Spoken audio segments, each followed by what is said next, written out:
Kung hanap nyo masarap at sulit na chicken dito sa Bulihan Silang Cavite, ay baka eto na yon. Dahil yung fried chicken nila ay kasinlasa ng Jollibee. May spicy din sila dito, kaya almost the same siya sa Jollibee. At dito nga lang din pala yan sa LH Deli. At dito nga lang din yan sa Bulihan Silang Cavite. Pang budget meal nga pala yung tinda nila rito. At for as low as 72 pesos, matitikman nyo na yung fried chicken nila na kasinlasa ng Jollibee. May combo meal nga rin po pala sila rito na sa halagang 150 pesos lang. May fried and roasted chicken na yan, kaya panalo. May maliit na dining area nga rin po pala sila rito.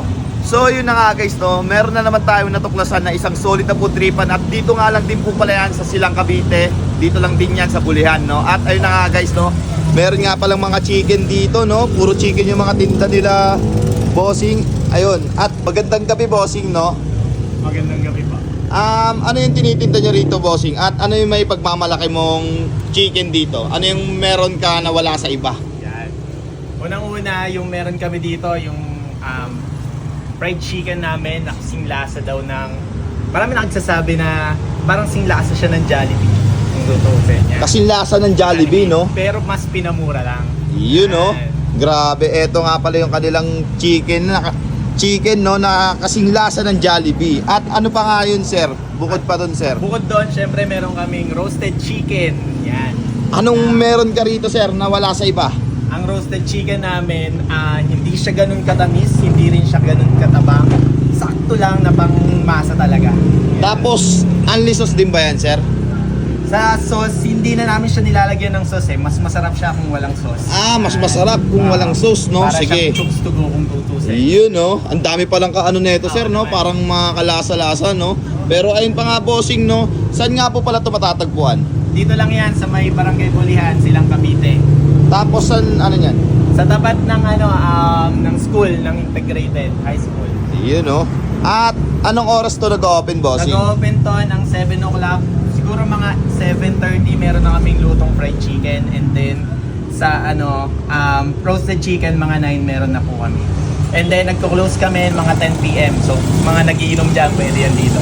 Yun, no? At ayun pa nga, bossing, no?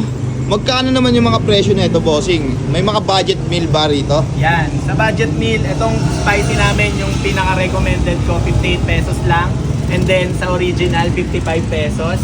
And then sa whole chicken naman, meron kaming 310, and then sa half naman is 160 pesos lang. 310 pesos lang to, sir, no? Pero pwede rin naman humingi ng sauce if ever po Oo na. naman, walang problema. Yun, no? Grabe, no? Kung naghahanap kayo ng mga solid na food tripan, na solid na chicken, no? Dito na kayo pumunta sa LH Deli. Yun, no? So yun na nga guys, no, pwede nga rin po pala kayo mag-dine in dito sa kanila. At ayun na nga guys, kakain na rin tayo. At ayun na nga, no, eto nga pala in order natin for only 150 pesos. Eto na yung makukuha nyo.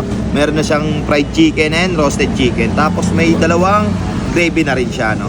Pero kapag dito kayo kakain, katulad ko, unlimited yung sauce nila rito. Yan, no. At ayun, no, imusan na rin natin to. Tapos kapag spicy ka pala yung in-order nyo, 153 pesos lang. Mag-add lang kayo ng 3 pesos. Tapos yun, imusan na natin. Ang init pa. Pero yun nga, tol, no. Halos kasing lasa nga. Totoo nga, panalo rin to, tol.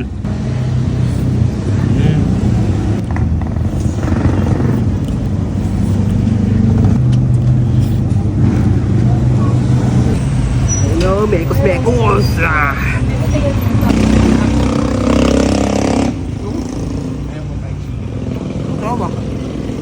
Ang lasa, tol. No? Namit gid boy.